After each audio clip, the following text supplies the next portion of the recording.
ఈ వాక్యాన్ని వీక్షిస్తున్న సహోదరులందరికీ క్రీస్తు పేరట వందనములు. ఈరోజు వాక్యం ద్వారా దేవుడు మనతో చెప్తున్న మాట, బల్లిని చేతితో నీవు పట్టుకొనగలవు, అయినను రాజుల గృహములలో అది ఉండును. సామెతల గ్రంథము 30వ అధ్యాయం 28వ వచనము. నిజమే కదా, చిన్నదే, దానిని మనం భయం లేకపోతే సులభంగా పట్టుకోగలం. భయం ఉంటే ఏదోటి ఇచ్చుకొని చంపేస్తాం, అది వేరే విషయంలేండి.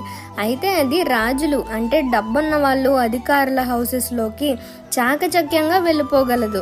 చిన్నదైన జ్ఞానంతో చాకచక్యంగా అది తప్పించుకోగలదు, ఆహారాన్ని సమయానికి పొందుకోగలదు. అలానే మన పరిస్థితులు అంటే డబ్బు, శక్తి, సపోర్ట్ పెద్దగా లేకపోవచ్చు. ఇతరులు ఆ బల్లిని చూసినట్టు తక్కువగా చూడొచ్చు. కానీ దేవుడిచ్చిన జ్ఞానం, ధైర్యం, నమ్మకం ఉంటే మనం కూడా రాజుల గృహం లాంటి గొప్ప స్థాయికి చేరుకోగలుగుతాం.